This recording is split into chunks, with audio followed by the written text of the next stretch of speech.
Welcome to Limited Lives, a gaming podcast where me and my gaming buddies discuss short games and give big opinions. And today on our show, we'll be discussing Heavy Rain.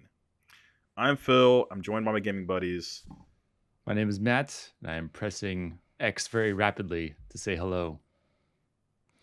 I'm Dennis, and although there's no QTEs in my life, I do try to fail forward as much as possible. And did I say I'm Phil? I think I did. You are Phil. We know that. He is Phil. You're Phil. Well, my gyro doesn't work today, so here we are. So we're talking about Heavy Rain, and before we get into this game, I want to ask, have you guys played a David Cage game before? This is made by David Cage. In my case, one David Cage game I played, I think is his first game, which is Omikron, the Nomad Soul. Pretty Quite janky, a title. but it was a cool game when I played it. I must have been a teenager. I have not played any of David Cage's games before. This is my first one, but I knew about them. Of course, they're pretty well known and heavily memed. So I'm not going to play your games, David Cage. I have played Detroit Become Human, so I haven't played that. That's after Heavy Rain, I think. That's the game that comes after Heavy Rain. And so playing that first, it's an interesting comparison. So, but we're going to get into more of that in a bit here. Heavy Rain is basically an interactive drama, maybe like a story movie-esque video game with quick time action events that propel you through the story.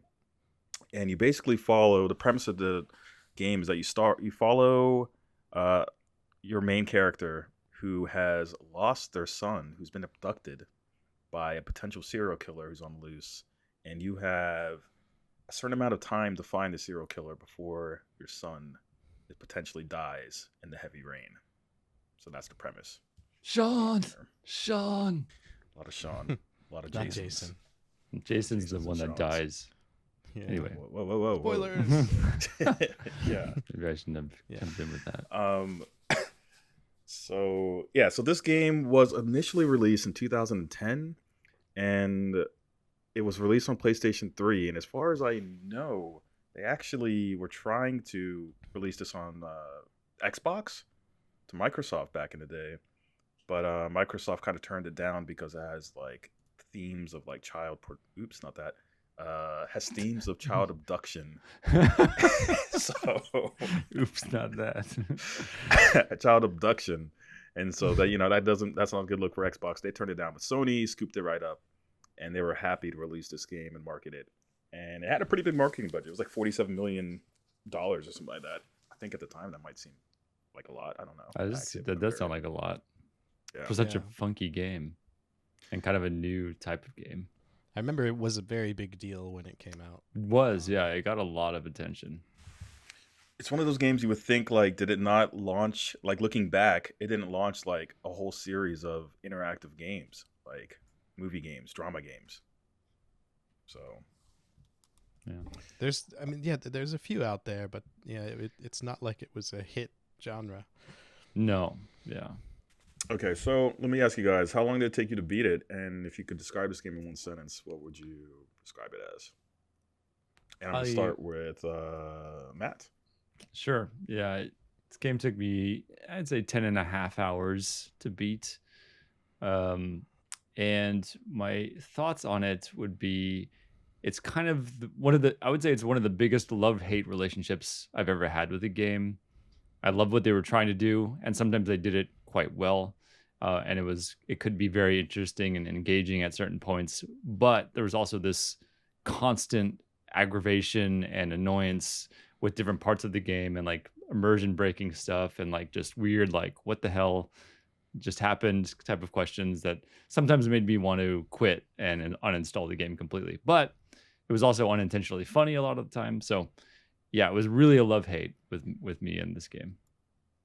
Okay. How about you, Dennis? It took me about 9 hours. There's probably about an extra hour in there for me replaying the beginning sequence over and over again because I was having controller issues. But I think 9 hours is probably accurate. This game has bad writing, creepy character models, poor animation, and just horrible line delivery and voice acting in some parts. Dude, this is 2010. Weak gameplay, very weak gameplay.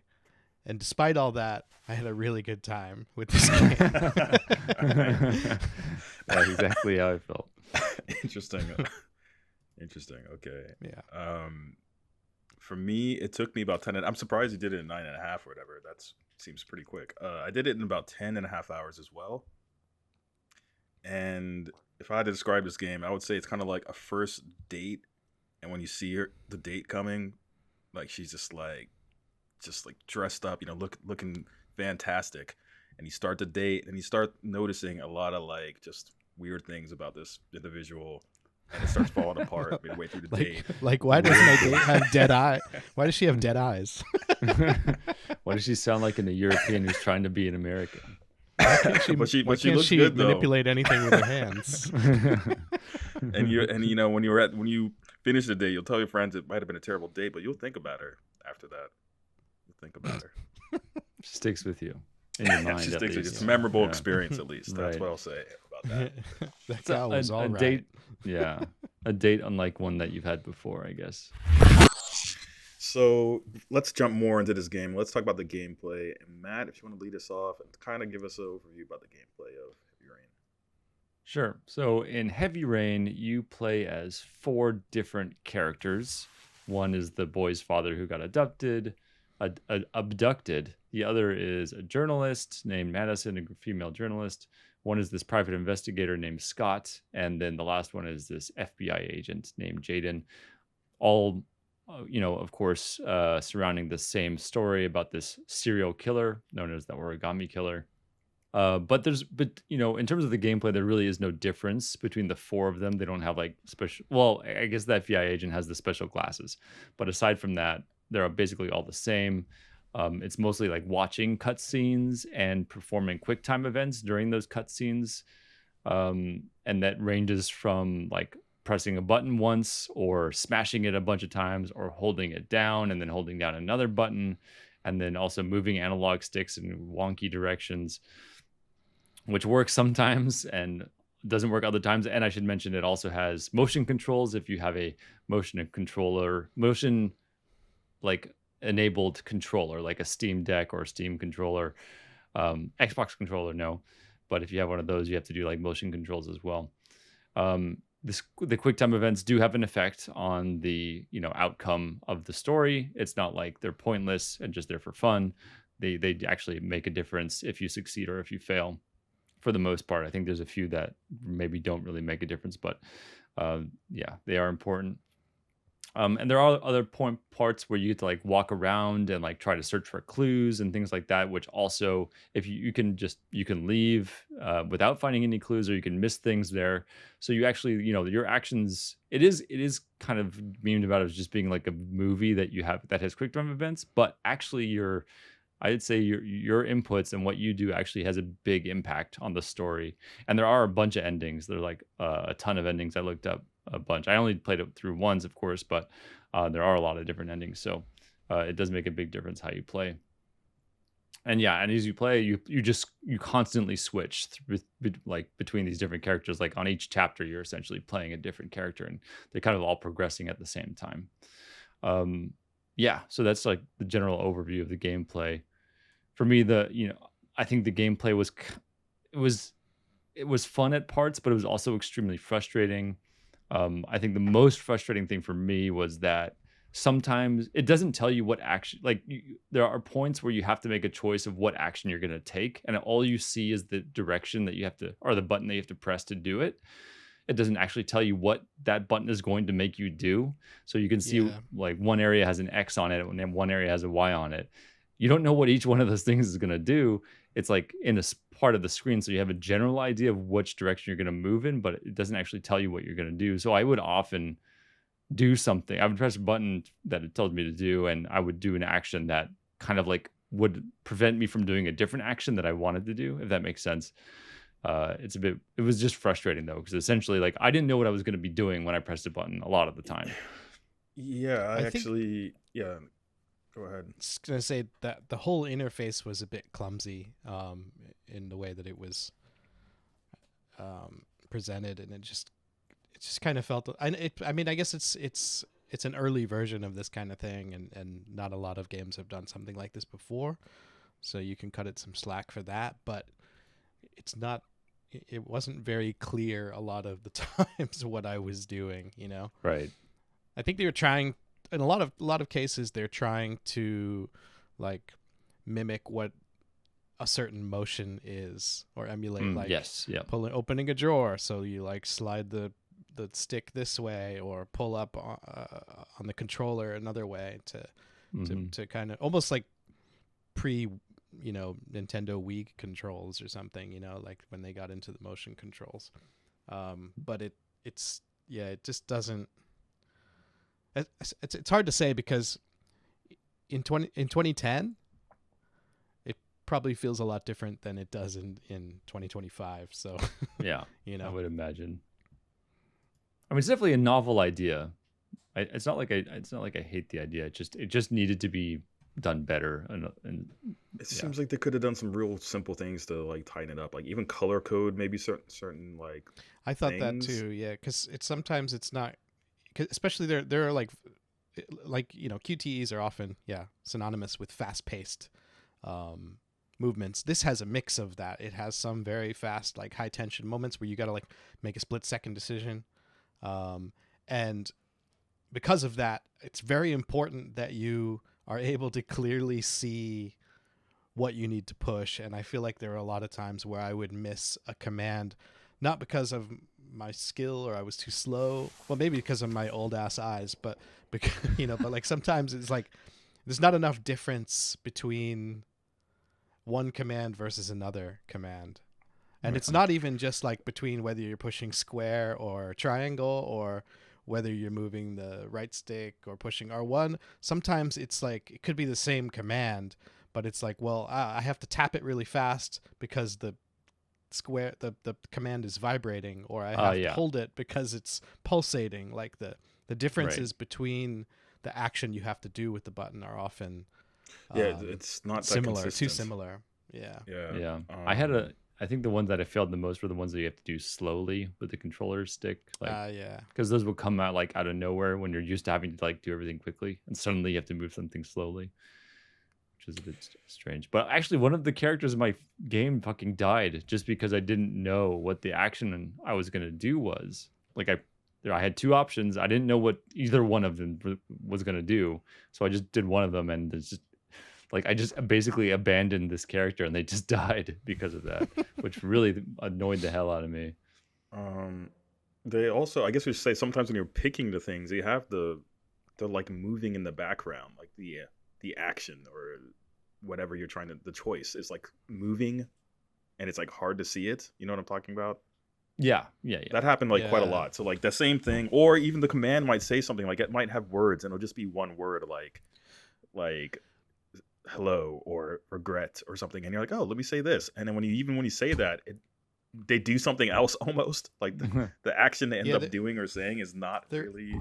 There is one other mechanic in the game that's not utilized that much. It seems like it's going to be a bigger deal in the game at the start, but you don't end up needing to use it that much. And it's you can hold left trigger, and then it shows like these thoughts spinning around the person's head, and then you push a button for one of those thoughts, and it'll like their inner monologue will say what they're thinking. Yeah, it's more. I would say it's mostly. Thing. It's like mostly a hints kind of system.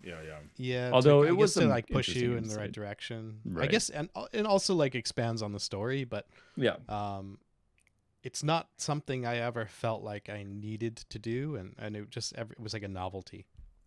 I even forgot about it a few times earlier on. Same. Well, midway through, I started using it all the time. Actually, I was just constantly. I was going through every command on the left trigger, whatever thought bubble. Yeah, once I remembered about it, I started using it a lot, but oftentimes it wasn't like all that interesting. Yeah. Yeah. So The other thing that annoyed me, or that I find inexcusable, is that you can't turn off motion controls if you have a motion controlled controller, which thought you really annoys could. the hell out of me. I didn't have that option to turn it off. It, The only it's way it's I in could the turn it off it's was in the by. settings. Is it? Yeah, I think so. I couldn't find a way to turn it off. Maybe I didn't look hard enough, but I thought if you had a saw a motion setting control, for it somewhere. maybe But I'm wrong. But I played with motion controls. who I came up played with with that motion idea? controls Motion only on the controls are the most Steam Deck, annoying. which I hated. It I sucks. played yeah. with a DualSense controller. It works with that. Yeah, It sucked to the Steam Deck. You got to like toss. I feel like I'm about to throw my Steam Deck. I know you had to like shake it Well, in a I- really I- like violent manner. It wasn't any better with a controller. Like anytime you had to do the motion controls or 6-axis controls, which is what they were pushing for the PS3 controller, right? It didn't feel good at all. Like it was just a very awkward like It's like motion. a jerky. And it's just- Yeah, it's this weird jerky doing it with motion. 2 hands. Yeah. Yeah. Most of the So- time I just did it with 1 hand, so it looked like I was wanking nice, myself. nice motion. Having a nice little wank while you're playing the game. Right. Yeah. When I was because of that, I played most of. I preferred playing it with my Xbox controller just because that doesn't have the 6-axis or motion control capability, so it's turned off by default, which changes everything. Motion control just to be on the right stick, which was also kind of annoying sometimes because you have to like the words like ones where you have to like shake it, you have to like move the stick back and forth really fast, which I often failed. Probably worth mentioning here, especially if anybody is going to play this game, the controls are broken out of the box on the Steam version. Like you have to choose Right. the correct controller input, like a community-made layout, not the default, because you will just be blocked from being able to move forward in the game like quite early on because there's a certain joystick motions on the right stick that you cannot do because it's not calibrated correctly and it just won't allow you to move forward. Yeah. Which is why I was Amazing they stuck haven't fixed that. for the first like hour of the game trying to figure that out. Big pain in the ass. Yeah. Yeah. Can't play with the kids. Can't juggle the balls in the house. Can't Yeah. It was really do really something. Right. good. But yeah, so what you're, just talking about the gameplay, I guess just the main thing that you're trying to do is investigate. Like that's what the gameplay is all about. You're just investigating. You're trying to find clues. You're trying to find, who the serial killer is. And that's essentially all the controls kind of revolve around, but they're all like action scenes as well, where you're chasing someone or you have to escape Or somewhere. fighting somebody. Or fight. Yeah, there's a few fight scenes. So there's a bunch of different types of situations that you get into that affect the type of quick time events that you have to do. And But it was fun. most of I the mean, it characters was kind of fun. Most of the characters play the same with the exception of Jaden, the FBI guy, because Yeah. Okay. he, and maybe we'll get into this in the story, he has some kind of like AR glasses system, Crazy AR, like Okay. futuristic AR system that is part of his FBI investigation tool set. Like he uses that to like see blood trails or footprints and like analyze clues, and then he sits down in like a virtual room and like investigates it and searches through his virtual files and looks at evidence, and that's a big part of his gameplay specifically, whereas everyone else is pretty standard. Everyone else just washes their hands a lot, and Yeah, you can wash your Which hands. is cool. I had a lot of annoyance with the AR, not the investigating where you're looking for clues. That was fine. But when you're trying to analyze all the clues that you've collected, like at his desk, it's annoying. Yeah. that part got really. It only happens a couple times, but it was very frustrating. I had a lot of trouble with that.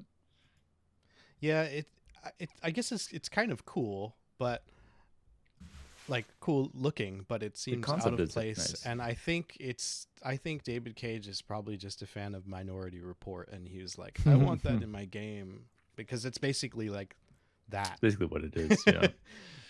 Yeah. Tom Cruise puts his gloves on and scanning through like floating shit. Exactly.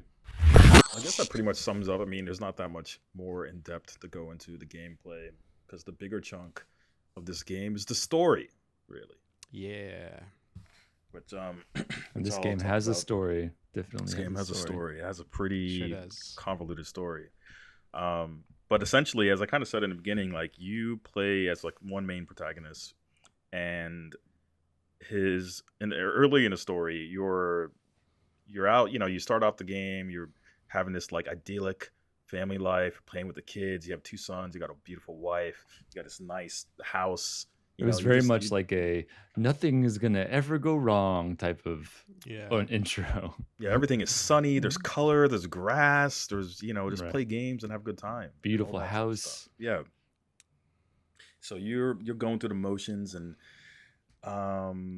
you take a trip out to the mall, the family, bring the kids, having a good time, and your son goes missing. Actually, I don't think he goes missing. He just kind of runs off into the. I'd say Yeah. he goes missing. He He goes runs missing. off, and for some reason, you find it more important to find $2 to pay a fucking clown for some balloons, rather I didn't than pay just the running clown. I after didn't pay the running. clown, man. I just ran off. Oh, you? Hey you man, I kids just yeah. disappear out of nowhere sometimes. I Kids do tried to that. run away, but he didn't let me. He's like, "Dude, you owe me $2," and then I had to stand around Yeah. So you, poking you all run my off. pockets. You go looking for your kid, and he's got a red balloon, by the way, and he's running through a crowd of like 1 million people, and he for With some a million reason people decides, that weren't there before. yeah, suddenly it is just like Rammed. completely I've rammed never, with people. I've never seen a mall that crowded before. It was insane. Yeah, it looked like a rock concert or something. Yeah. It basically was like a concert suddenly, and you're trying to make your way through the crowd to find your son Jason. And while you're yelling his name, it turns out he runs out into the street, gets struck by a car. You jump in front to try to save him, by the way. So you jump out in front, try to save Jason. You both get hit by the car. Fast forward a couple of years, Jason's dead. Jason's gone. He's gone. Is it a couple years or is it? I think it's like, is it 6 thought it was months like or is it 6 2 months. years? I can't I remember. think it was 2 years. I think it's 2 years. It might be 2 years. Who knows? Okay. The whole time perspective in his game's a bit off, I think. By the way, think I guess we should. He was in the hospital for 6 months, but had a then coma. maybe it's Yeah. I He was don't in a coma remember for The- 6 the- months. the So it's thing 2 years is, later. you see the other son come over, and I feel like he didn't look any older, really. Right. It's 2 Yeah. years later. We should mention that we are going to get into obviously spoilers for the story. So Yeah, that was it's- just the it's- very beginning. So I wouldn't even really call that a spoiler. That's just the very beginning of the game. So from now, I think we're really going to get into heavy Getting more spoilers. deep into it. So if you haven't Yeah. played it and you want to, I would stop because this game is the story is very important. So you 2 years later, or whenever time it is later, and you're in this dingy apartment, and you're pretty much depressed. It was so funny. That apartment that he was in, it's like he goes from like this beautiful mansion to like the absolute shittiest apartment projects. you could possibly imagine. Like stains on And the walls. like it doesn't even say like why. Did he just like give He's up just on maybe he depressed, man. he gave up on life, and so he just, even though he has another kid, he doesn't mind raising him in this complete shithole. And And from this obviously point he's forward, the divorced, game is yeah. perpetually Yeah. almost raining. I think it's raining or light rain all of the time from this point forward. Heavy rain, man. It was heavy rain the whole time. It's funny though, because They when really I was should have playing set this the game in Seattle, not Philadelphia. right? Yeah, I was thinking that as well. But it was funny because when we were playing this, or when I was playing it, sorry, it was raining every day I played it. It was raining outside, like actually in real life. So that was kind of interesting. Weird. Kind of cool. Yeah, spooky. Yeah, and the tone also takes like a very kind of like depressing like tone from this point forward. So yeah, so I mean, I guess I don't know if we're going to go through the entire story here, but that's kind of like I'd say where it's, you left it's off worth that getting point. into like each of the characters Hmm. and where they're Okay. coming from. So that's all Ethan, but like we've also got Well, Madison the journalist, Scott. we still haven't hit, Shelby, like, the main- detective, and Jaden. maybe we should talk about like the main motivator, like the main thing that happens. That Oh yeah, so and at this point in the game, it's kind of unclear like what's happening. You're playing these, you're But- kind of just like flying between these other characters without any real context at this point. But right from the beginning, that part when you're in Ethan's like crappy apartment, there's a newspaper clipping somewhere that shows you that there's a killer on the loose. Right, that's an the origami first- killer. I think that's the first mention of the origami killer, or the origami killer, as everybody says in this game. Origami killer. Or origami. Yeah. So the killer's on the loose, and for some reason you take your son out to your remaining son, Sean. You take him out for a Remaining stroll. son. And he's being kind of like a bit of a. I mean, I guess everyone's like a sourpuss at this point. He's being a bit of a spoiled brat, I thought, in my opinion.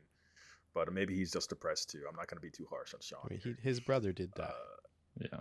You take Sean out to play in a park, and you're doing some like different activities you can do. You can do some like carousels. You could do like some boomerang Seesaw. throwing, seesaw. Yeah, the boomerang throwing was so weird. Why were you I throwing? didn't do the boomerang. Oh, okay. It was just so bizarre because boomerangs are extremely anyway. They're just dangerous, and it just like I don't even think I saw the boomerang. I wish I had. If you 'cause press that's a very L odd- trigger, right trigger, and hold forward, you can throw a boomerang. You It pull wasn't it even out a of his very big backpack. park. It was No, also exactly. weird- the weirdest park I've ever seen in my life. It has. It's Why actually is kind of there- like a Had park like a in little- Japan. Actually, it had It was like Why a was there a whole carousel the and a mini guy in a carousel. booth selling Yeah, guy selling tickets? There was a guy selling tickets. Yeah, so it was like a tiny. Someone's like, we need. That is a weird concept for a park. It's a small park with a mini carousel. There was another weird moment with the chickens That was a we running can talk theme about with later. this game, though, like Right. that there was Which just really bizarre like s- interpretations of what life is like in in America. Philadelphia. Like, Yeah, It is- I that is feel what like it is. yeah, it was very clearly written by someone who doesn't live in the U.S. I think felt like it was written by someone who doesn't live on Earth. Sometimes. That's how I felt too. Yeah, I felt like an alien. So we got to see what Right, yes. happens. Sean, while he's on the carousel, I think you just black out, right? Is that what happens? Yeah, Yeah. and it's Blackout. not the first time that it's happened to Ethan as well. But yeah, you black out, wake up. Black out, wake up a few Somehow. hours later, or a couple, I don't know, sometime later, and Sean is gone. Yeah, And you're kind of like you're having these episodes of blackouts, so you're kind of concerned that maybe you have something to do with it yourself. And you do, and you also find like an origami thing in your hand when you wake up. yeah. Yeah. And from Which this I will point forward, you start mention- jumping around. Yeah. This okay, we're just getting into heavy spoilers if that's okay. But Ethan is not the killer. It's kind of implied that he might be. Right. That's I like thought he one was of the killer the whole time until the last 10 He's minutes of the game. he's Basically, a very clear like red herring. I think. Yeah, right. okay. Yes. Oh, they Yeah, want you he's to pretty think it's clearly him. not the killer, but they play it off as like he might be. But I had a problem because maybe I missed this, but did they not ever explain the blackouts that he was having with waking up with the No, not origami really. thing in think his it hand? was Like, just why was implied that that it was- happening? I He's assumed going it to- was just trauma from being hit by a car and But- losing his son. I think they Okay. did mention something that like the doctor, he goes to a Yeah, the therapist. doctor And he said tries to something explain it like- a bit. yeah. That's He just I has think this like issue. He was in a hospital for like a few months in a coma or something. I wonder so- why he was waking up with the origami thing in it. Was he just doing that while he was blacked out? Origami. Yeah, Thing? that- anyway, that didn't that really would- make that sense. Explained. Yeah, there are numerous problems with the plot like that. But anyway, continue. Well, from this Like the point fact forward, that you there's basically one origami store in the whole city. One origami store, Well, and only like What one the fuck like, is an origami store? origami news like magazine. Yeah, You mean like a that is a paper? weird thing. You're like a store? You mean subscriber Office- on the Office origami Max? store it's list. an origami So- store. Yeah. Yeah, so from this point forward, though, you jump around between these different characters. I think the next one you actually take from this point is Madison. So you become the journalist, I think.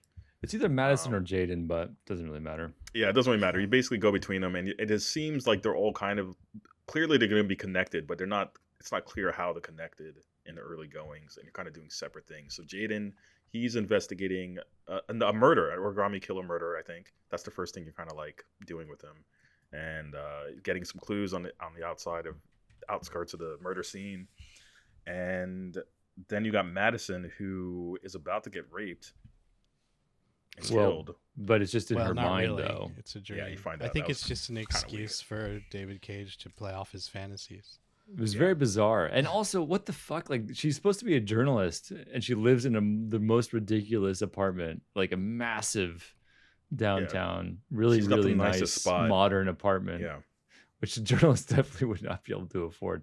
just walks around her underwear and just like is really plays funny. music, and I like how like you could basically walk around the room and do like 100 things. It's like, is this how people live? Like you can like, you know what I'm saying? You can sit down, you can stand up, you can turn the TV on, then you can do this and do that, and you can literally Yeah. do like 100 things. Yeah, you're basically free to do whatever you want. But then she gets Yeah. attacked by shadow men, ninjas, Yeah. And it turns out to be chased just a around. dream. But it's all in her mind. Yes, for some reason. Apparently that's what insomnia does to you. Yeah, maybe Yeah. it does. I don't know. I think that's a pretty unique case of insomnia. Really intense hallucinations. So you got Madison. She's the journalist, and that's like at that point still, it's not like she's really doing anything. Like you don't know what she's doing. Then you got Shelby, I think. Scott Frank Shelby. Scott Shelby. And he's kind of like a PI, former lieutenant in the police force.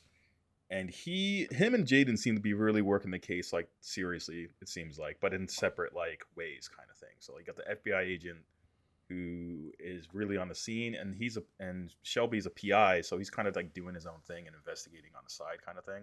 Mm. And he's kind of like an older, portly gentleman.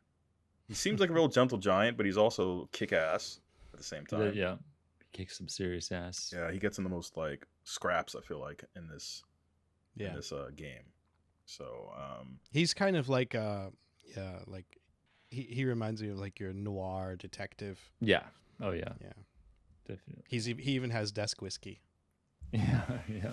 So yeah, actually Shelby's whole thing mainly is that he's going around finding old like the survivors or like the parents of the children that have previously been abducted and killed by the origami killer. That's what he's like going and I don't know if checking I on, right? missed this, but it bugged me right from the beginning, like that he never said who hired him. Yes, so I had the exact same thought because it was during the game. It really bugged me. It's like PIs don't work for free. They Right. always have someone paying for them to do the investigation. And then I looked it up. I was like, who the hell was paying for this? And apparently, and I guess I just forgot about this. So the first woman he goes to see is this, the mother of one of the kids that died, and she had turned, she gave up on life and became a prostitute.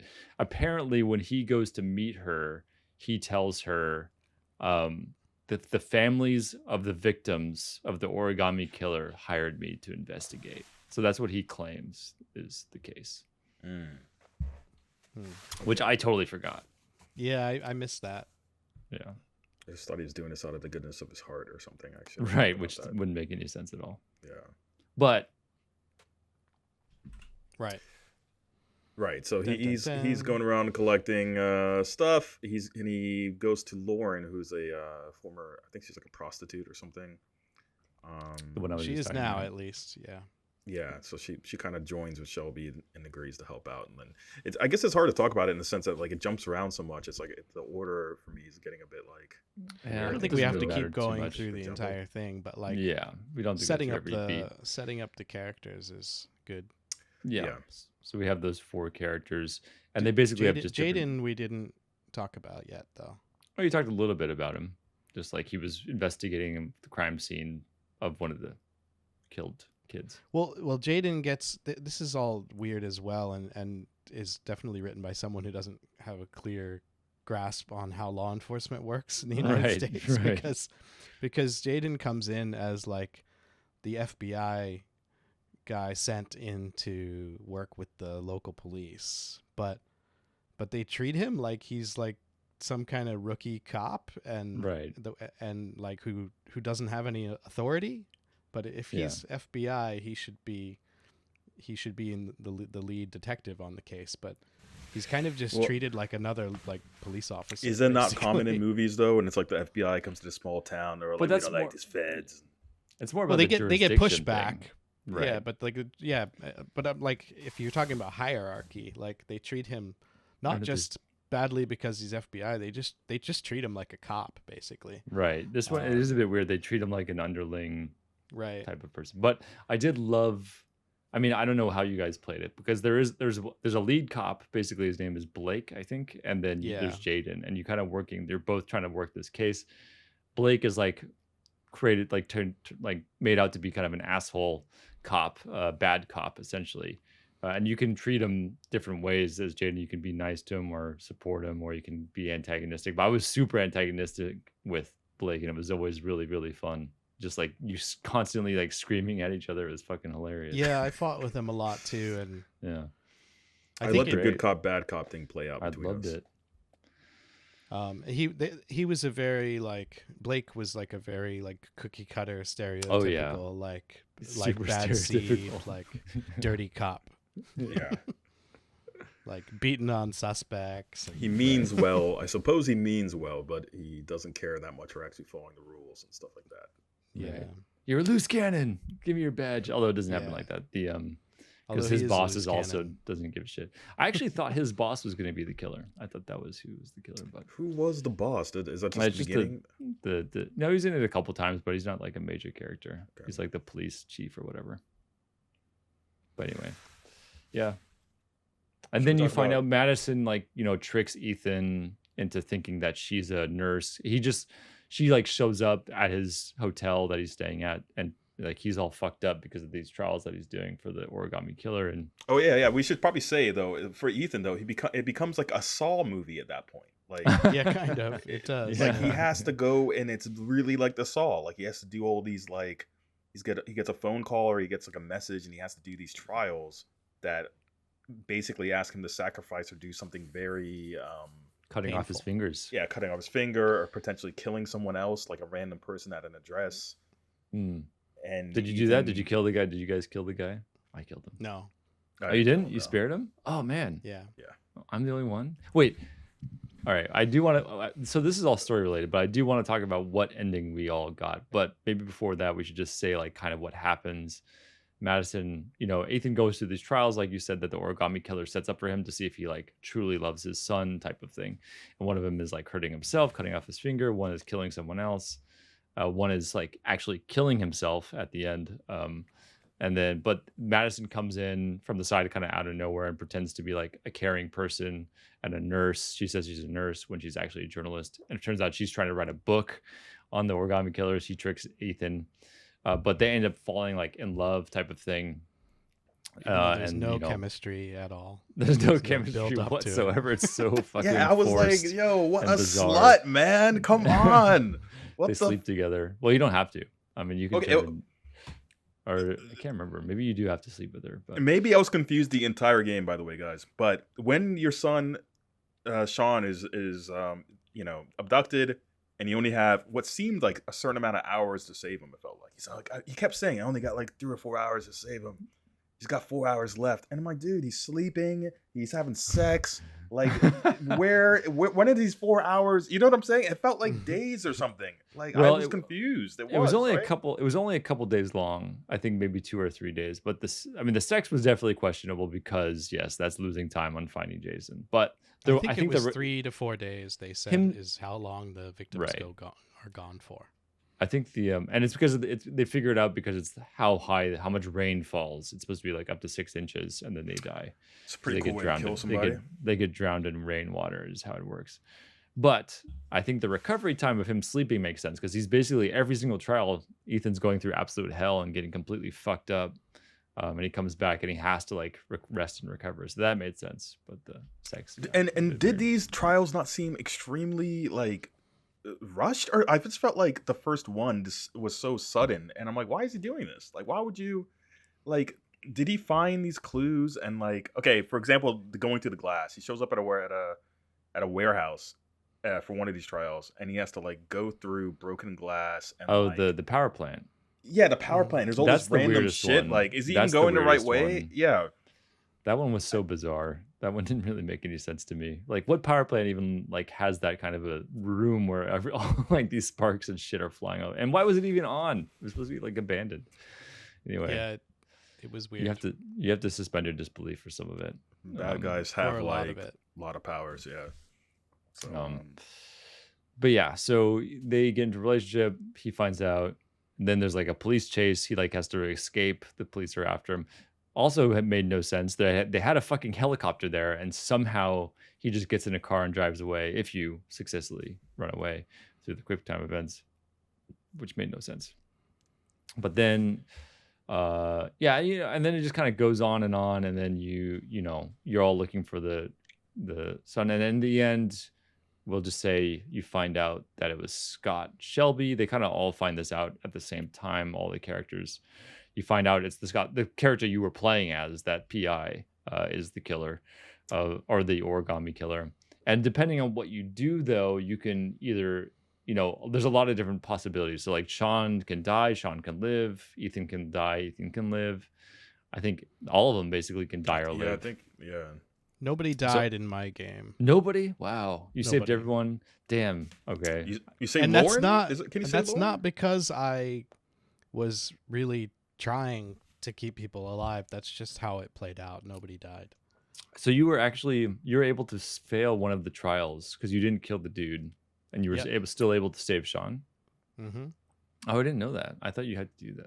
Anyway, for me, Ethan died. I saved Sean, but Ethan got killed by the police, and Jaden died, and that was complete bullshit. I felt like the way that Jaden You died. lost was Jaden and Ethan? I bet you lost Yeah. Jaden probably in the junkyard, right? No, Jaden, he survived the junkyard. The reason why Jaden died was so stupid. It was just because I hadn't picked up. I mean, the real reason is because I hadn't picked up a single one of the clues when in Paco's room. He has the fight with the origami killer, and Jaden's there afterwards, looking for clues. I guess I missed one, or I didn't get it because I might have failed the quick time event where you find the receipts. You have to get that clue in order to keep him alive. If you miss like that one clue, you basically can't solve the case as Jaden, because it tells you where the origami killer lives basically, and you use that to determine who it is. Which I wasn't able to do. So at the end, for me, he's in the police office, and he's trying to figure it out, and he does like a bunch of the drug. He's addicted to this drug, and he he's just like, it's like a fake. It's called tryptocane. Tryptocane, yeah. It's tripping. He goes tripping. he goes like really hard on it, and then he's just like, I gotta figure this shit out, and then But I was missing one of the clues, so I was like looking through everything, like the video back and forth through it so much, but eventually it just like he just dies at his desk if you don't do it. He just fucking died at his desk. It was like, what the hell? I didn't even know why, but I was very annoyed by that because I didn't know why I failed that. So he died. That's why he died. And then Ethan died, I think, because of that, because he didn't figure out it was the killer. So the cops came to the warehouse, and so after I saved Sean, Ethan walked out the door, and the cops they just like open fire on him. They just fucking kill him. So in your case, Sean and the girl are left. Madison. Sean is rescued. Yeah, the son and of then- Sean is rescued, and Madison's left. And Happy ending. Scott too. Scott was still alive too. So what was he just like? Oh, like He nobody just knew he was walks the killer. away. It doesn't make any wait, sense. maybe that maybe didn't make any Scott sense for me. May have died at the end. I can't. No, I'm not so sure. For me, Scott was definitely died in my ending. Well, the problem was Yeah. like Madison found out that Scott was the killer, but in my ending, Scott just walks away and is with no problem, and Madison just sits in her apartment with the ninjas running around her. Like that's how it ended. Really? What do you mean She with the ninjas running around her? She sits in her apartment with she's like, oh, and like you see like the ninjas running around her, like the ninjas from the beginning of the hallucinations, the robbers, like the people who the hallucinations from earlier. Like for some reason, she just decides to completely give up on it and doesn't even go after Scott, who she knows is the killer. So I was really annoyed with my ending. And it's interesting because I know once we arrived near the epilogue where I think it was Madison and Jaden both figured out who the origami killer was in my game, but it was weird because I think it was Jaden. It was weird that it seemed to me it was weird that Jaden knew who Scott Shelby was because they didn't really interact or anything throughout the game, so it just kind of felt forced and odd. Yeah. I was wondering I if there actually were thought- scenes that I yeah. missed that were in like a different kind of playthrough where they would have interacted or branching. It was the paths or same thing for something. me. Like it seemed like before you get the very last clue, he thinks it's the other officer, Blake. I think he thinks it's Blake. At Yeah, some there point. was a point Yeah. where he thought it was him. And then he get one more clue, and he's like, "I know who it is," and he like runs off. And then I don't See, even think he that's says it's why- Scott Shelby. Yeah, No, And, Yeah, so you would think it's somebody he knows, like right. that he's interacted with. It's the but same there's thing. No, The same like breakthrough moment. the same thing happens with Madison because she gets the clue. She finds out it's Scott Shelby through Scott Shelby's like maternal mother in the hospital, and she like whispers a name to her, and she's like, "Who? It's him." Right. Yeah, that's right. It's like you don't even know who this person is. You've never met them before. Why are you like acting all shocked? It's just I think bizarre. that was one of my biggest gripes with the story was that the characters don't interact with each other enough. They don't cross paths enough. It would be cool if they cross like, paths. Yeah. with the exception of like Jaden like going after Ethan with Blake with Officer Blake, like they run into each other. But yeah, there's obviously Madison and Ethan and Jaden and Ethan a little bit, but that's it. Not Shelby and the others. He doesn't really interact with anybody. There was a point in this game where I thought, like, maybe this Scott Shelby timeline is different, or it's like it could potentially I be thought that too. A separate narrative that doesn't in the future or in the past, because he drives a car from like the 1930s. I noticed that too. So weird. So I thought, or you could. I even thought like, did anybody ever? Well, maybe we can get into it in the vibes, but I thought it might be in his head or something. I thought so too. At first, I thought this might all just be something in his head, because especially when you don't know what's happening with the story yet. Really, Yeah. like, What's it's that movie with kind John of like a trippy Cusack? thing. Identity. Identity. Yeah. Yeah. Jeez, haven't thought about that one in a while, but. Well, I guess we could move on to the vibe. Without we've talked about the story a good bit, and but in the story, I would just want to say like, there's one scene that's very famous because of the memes around it, but the chase sequence through the fucking supermarket. Why are there live chickens in a supermarket? When was the last time you've been to Philadelphia North End? What End? city in America do they have live chickens in a supermarket? That shit was so funny. It was just that's just like ridiculous, added to the list of bizarre interpretations of American life in this game. Like it's just really weird. I think I read that David Cage did go to Philadelphia to supposedly research this game, but like, really, what did he do? Like maybe he went to like Philadelphia, New Guinea or something. I mean, maybe he got like the ghetto down or something. Like it looks pretty. Like he was in how gray and dark some of the areas look. So maybe he kind of got that down. But as far as like what's in the supermarket, I think that was way off. And the game is super depressing. There's this running theme of all the bodies are found near train tracks, right? And they keep referring it to as the wasteland. And it's like, what? Like the wasteland? I've never. And there's not that many like trains in America. Like, and that never even becomes. That's true too. And Philadelphia is not like a train city or anything.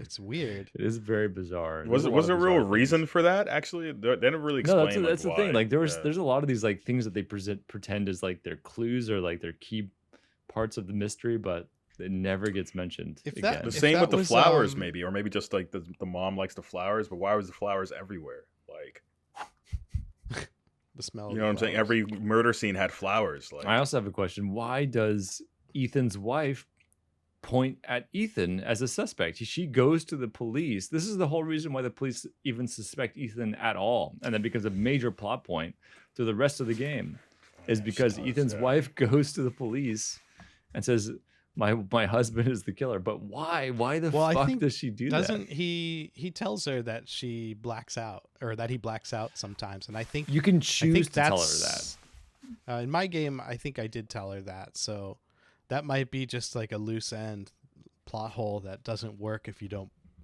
tell her. But like it kind of made sense.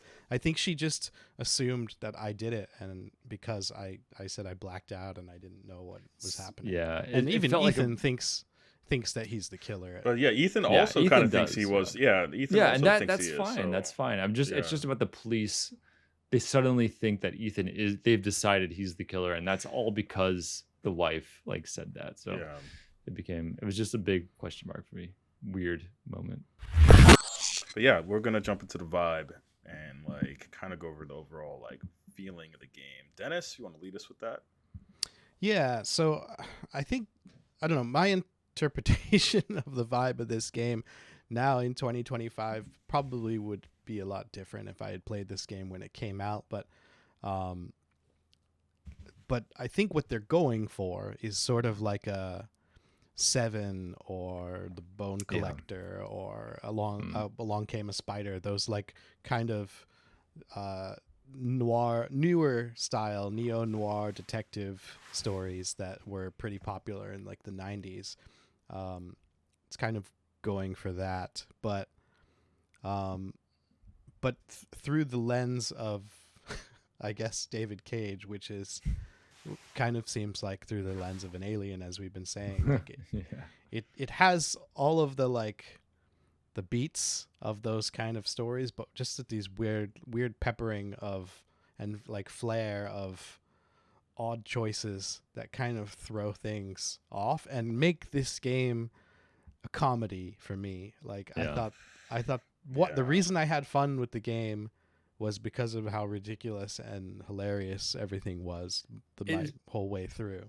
It was definitely charming. Like that was part of the fun and part of the charm is just how silly and like just the execution of it. It's not intentionally silly. Very clearly not intentionally silly. It takes itself seriously. You can see that it thinks it's like when they're making this game, like we're making a masterpiece, and it was Kind of was like, though. I guess it kind of was. yeah. in I a mean, sense, critics yeah. loved it. It's weird to 2010. Yeah, that's a long time ago, but when you think about it, like it's not in the in the history of games, it's not that long ago, and like games that came out in 2010, Red Dead Redemption, the first game, 2010. God of War 3 came out in 2010. Like there are other games that came out that year that like still hold up story wise, that are well written, well voice acted. Oh yeah, for make sure. sense and are normal. So like you can't even really say it was 2010, things were different then. Like so I don't know what people were smoking when they said like tryptocane, man. A little bit of that yeah, I guess so. Get on that tryptocane. But I still like the game, but it just has a very odd tone to it. Well, I think they nailed the extremely. vibe though. Like the overall like depressing. I don't know if they vibe. nailed it, but they got it. I thought it think was they very were, like. I think they did a pretty know? good job. It was definitely I mean, a depressing game. Yeah. Most of the majority of the voice actors are French people trying French to sound, or United Kingdom, I think. or yeah, there's they think Jaden is a British. Is that why they sounded so weird sometimes? Yeah, they all I sound thought the really main guy odd. was, yeah. No, they are. Yeah, Um, they're all like D-list, Ethan was the and British one. Yeah, and they're Jaden not was all a French guy. they're not. Jaden and Shelby have like some real off lines sometimes. Just like Well, that's the thing is that the Jaden writing was probably also the weird worst. as hell. Who, Jaden? Yeah, he probably had the weirdest Yeah. accent. It sounded like he was sort of trying to do like a Brooklyn style. yeah, it was like accent, yeah. but That's it the was thing. odd. It's a bunch of like low, like working actors, like D-list actors from Europe who are desperately trying to sound like they're from America when they're definitely not. And it just makes the whole thing so bizarre, but like also humorous in the same way. And the line delivery is really funny in some places. It's not terrible throughout the entire game, but no, but I think Ethan is probably the best of the four characters. Jason. Madison was pretty good, I think. Like Madison. That's Yeah, she true. was okay. Madison was probably one of consistent. the better ones. Yeah. Definitely Jaden was the worst. Jaden had some fucked up lines but that just so bizarre. It is the lines as well, because there's some phrases or just the way that things are written that you can tell English is not the first language of the person who wrote this script, and it comes across like, why didn't you have somebody proofread this? Like, right. And I think they did that in the end. I'm glad they didn't, just because it's funny. Yeah, it made the game better for it. I do think that's a big, real point, though. I felt exactly the same way. I think in Detroit Become Human, they brought on a writer from the UK to be, because this one is purely written entirely by David Cage. Detroit Become Human was written by David Cage and one other guy who's from the UK. David Cage is French. Interesting. Right. Interesting. Yeah, it's odd. I don't know. Anything else about the vibe? I think the music was really good. Oh yeah, I was gonna say the nightclub music was actually pretty good. The nightclub music was great. I Yeah, was like, I actually like these songs. Yeah, this is like, but there was a very good like that 90s style noir detective music like orchestrated in the background throughout a lot of the game. Yeah, the music, very like good, depressing and right. You mentioned this as well, but aside from like just the voice acting and the writing, also it is 2010, but the animation quality was a little very like really bizarre at some points. Just it was very like, what do you say, uncanny valley type of situation, so. Where it really didn't match like what they were saying, the way they were talking. It just kind of all came together to make this beautiful kind of hands. Bizarre there was a masterpiece. problem with anytime hands had to interact with anything. It was like really like their hands were made of like lead weights or something. It's really weird. It is interesting to think that Madison, like now, I don't think it would happen. Like she gets almost raped like twice, and then she just throws the punani at Ethan. She's just like women, and then you got the like that what's called the doctor dude almost that tries to like doctor. It is completely like creepy. That really comes out of nowhere. That the controversy around David Cage, right? Like no, he's a notorious like bastard to women, and like, really he's got a lot of allegations against him about how he treats people in the workplace and how he disrespects women, and how he thinks that I think there was something about him saying, oh yeah, the women in Heavy Rain are all whores or something. Yeah, he basically treats them like that. The doctor I thought she was going to get raped or something, the way that it's getting set up. They're very one-dimensional. Like the women in this game are not very good characters. And there are not a lot of women in it.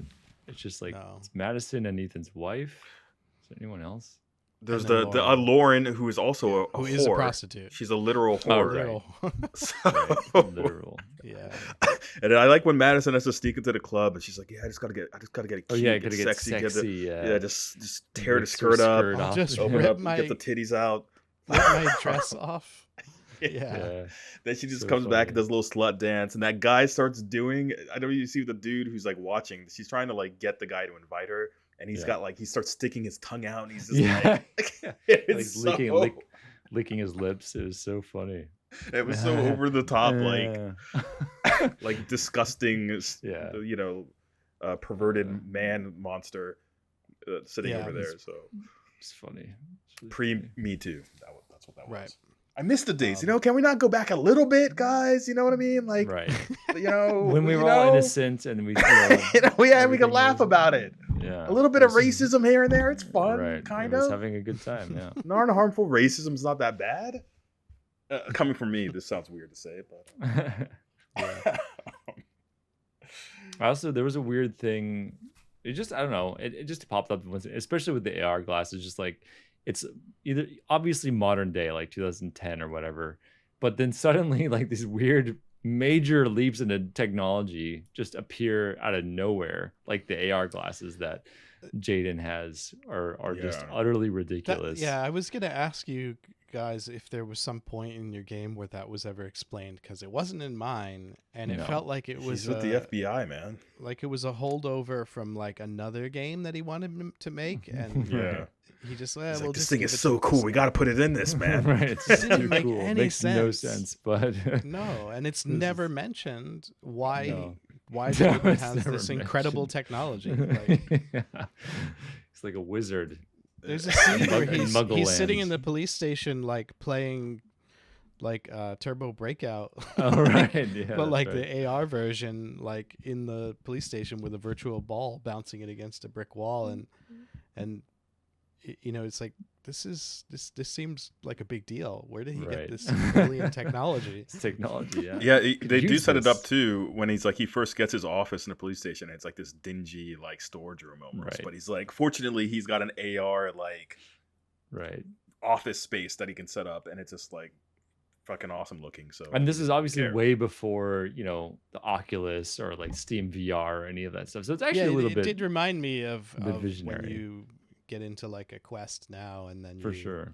you have your These virtual days it would make a space. little bit more sense for him to have that kind of. Cage is ahead of his time. But the fact that he can like automatically scan for the blood type and find out exactly who it belongs to at a crime scene and all that shit. I mean, it just obviously I think it's partly to help the plot just move along. You don't have to like submit blood work and all that bullshit. And then it happens again with the psychologist that Ethan's seeing. He has like some like weird technology connected to his brain. It's like terror, terror, terror, like on the screen showing what emotions Ethan is going through right now, which is really quite amusing. But yeah, it was just a weird thing that popped up once in a while, this technology. But there's also lots of like archaic technology. Yeah, most of it is like super archaic. It's supposed to be modern day, but it really didn't seem like people were living in most of the modern day. cars that people are driving are like old cars. Right. It's really bizarre. It's Everyone lives Philadelphia, in man. like completely dinge fucking shithole apartments. Philadelphia. Yeah. Yeah, Born and that's raised. that's what it's like. West Philly. Yeah, well, that's Yeah. what West Philly's like. So, all right. Well, let's talk about our best or worst moments of the game, and what was that for you, Dennis? For me, I don't know. I guess the one moment that sticks out for me the most is probably, this is a minor thing, but when they're trying to find the password for Oh Scott God, Shelby's computer. I hated that part. I And wasn't able to it's- get in to the computer. I mean, Oh, really? Was it that hard? I thought it was pretty No. easy. This is I guess this is best moment, and it's because of how ridiculous it was. That the fact that his password is a 3-letter name. That's what, I was like, damn, the password protection is The terrible. password 3 was letters. Max, M-A-X. why was it Max? Is it? Because that was like It was the dog name that he of loved. their dog, his childhood Yeah. dog. Yeah. Oh God, I didn't remember that. I tried John. Right. I tried everything else except for Max because I didn't know what that was, and I failed that. I didn't get in. But Yeah, it was. the idea that you would have a password Right. that was just 3 letters, Max. Just 3 Equal letters. My Like, whole what? operation. even in Under the Max. 90s that would be like too short and like Yeah. No Like, way. and that's also in the same scene where Madison, I think, climbs inside the refrigerator and survives Oh, an yeah. exploding Indi- building. Yeah. Indiana Jones. Yeah, Crystal Skull reference. Yeah. style. Yeah. That was pretty Um, awesome. Man. I thought she was gonna die in there. I was like, I guess I'm just gonna die in this fridge. I don't know what I'm doing, but I got in here. So Because you have other options. You can like hide under the table. Is one. would that have saved you? That's why I thought like she's No, just I think gonna that die kills under you. the table. I didn't do. I Okay. didn't. I think it probably kills you if you stay there. Yeah, like I got did the under and I fridge. got back out, but It was yeah, I got also in the fridge. funny because like, well, maybe, I don't know. Maybe he wasn't planning on blowing the apartment up. I'm not sure, but he was like sitting there like burning this evidence, and then he just blows the whole fucking apartment up. Like, why didn't you just do that if you were gonna do that? Why do But you that's burn the another apartment? thing. Like, I didn't know why I was going to the fridge. I'm like, oh, maybe she's gonna make a sandwich or something. like, oh, and also every refrigerator in the game It's old. is like a 1930s refrigerator. Yeah, really, really old. It has like refrigerator. those like milk jugs, like the glass milk Right, with the yeah, open yeah. All of the top on it. kitchens have these really like old antique appliances in them. It's bizarre. I want to see Jaden's apartment. Oh, What's he man. living in? Yeah, me too. I want to know where Jaden's. He probably just lives in like Lives a in hole in VR. the ground and just used VR to Yeah. make his apartment. He knows what's up. Lives in a warehouse. What about you, Matt? What was your best or worst moment in the game? For me, I just had a few lines that I thought were funny. And I think they're both. I wrote 2 of them down. They're both Jaden, and I'm not gonna be able to like recreate them very well. But one is when he's doing that, the scene for me where he died, where he's going through all the clues trying to find it. He's like, he says, "This kid's gonna die, and I'm going in circles," or something like that. I thought that was funny. And then there's another one where he says, "You're mad. You're completely fucking mad," which was also amusing for me. I don't remember. I did have one favorite line that while I was playing, I recorded it into my phone because it had me cracking up. Oh, really? Nice. Yeah, it was. That's why it smells like burning. All the evidence is going up in flames. Who says that? Madison says that, I think. I think it's Madison it at the end when right. Shelby's apartment is burning. That's pretty bad. That's why it smells like burning. It reminded me of like Ralph Wiggum or something. It smells like burning. Good stuff. I think the worst moment for me was the butterfly trial, that power plant. I hated that fucking place. Why do you hate it? Moving through the electric stuff. Yeah, moving through the, like those, I kept like I think I was gonna die because you start getting a red like ring and it gets bigger and bigger, and I'm like, oh, I'm fucking. And the camera is die. awful. Like you don't know where you are, or like where you're trying to go either. Crawling through the glass was really boring and went really on for annoying. too long. Yeah, that was annoying too. Yeah. And I think at one point, I think that was the only time like I literally had to ask. Well, Fumi was like next to me when I was playing the game, so like I couldn't press like I think it was like the weird combination of like R2, right bumper, and then you had to press like you needed like another hand or something to get the button at the same time or something. Like I couldn't press like it was Y like a game and of A Twister and like right trigger and right bumper at the same time. So like I needed like another, or you had to position your hand in a weird way or something, and I couldn't do it. Yeah, there was a few like that. That was pissing me off. They sneak up on you when they come up. You're like, now I got to reposition my fingers. Yeah. And that's probably like something in the game in general that annoys me. Like some of those QTEs, just like, come on, do I really need to press 4 buttons to help you out of bed or like to carry the groceries? Yeah, carry the groceries or open a door. And if you fail, something so mundane as like opening door, and you can actually fail opening door because you pressed it too fast or something like the up too fast, and so it's just like I got to do it again like 4 times. But yeah, so there's some good and bad, and there was a lot. We talked about it, but I feel like there's a lot. You just have to kind of experience this, I think, to really kind of get what we're talking about. It's an experience. I think this game was. Yeah. Yeah. All right. So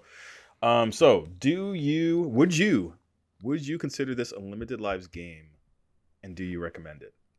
And I'm going to start with Matt. Yes, for both. I do consider this I do consider this a limited lives games, and I would recommend it just because, like you said, it's an experience.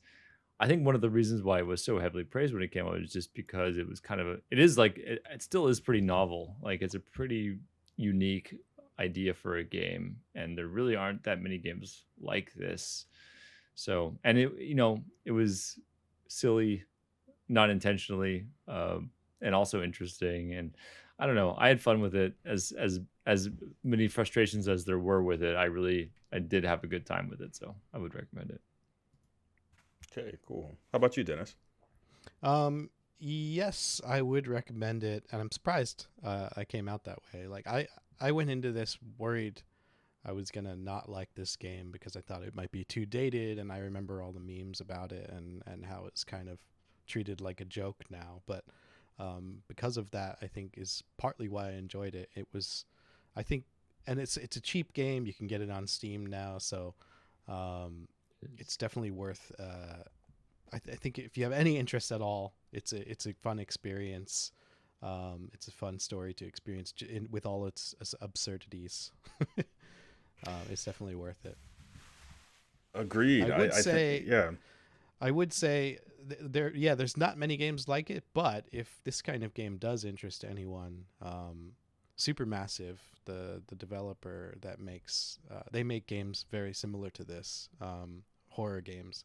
Until Dawn was their big one, which just got a re-release on PS5 recently, and the Quarry is another big one. But those are all games that have a very similar style, where you switch characters as you're moving through this like narrative. but they're actually well voice acted and written compared to this. But yeah, shout out to those games. Heavy Rain had to walk before they could run. Yeah, right. Yeah, it's like the Harriet Tubman of games. I only said it because I've been watching Harriet Tubman. I'm gonna quote you on that one. Okay. No, but I do think it's a limited lives game, and yeah, it has a lot of. It's a strange game because it has so many bad and good points, but it overall comes out as like a memorable experience that like I'm glad I went through, kind of thing.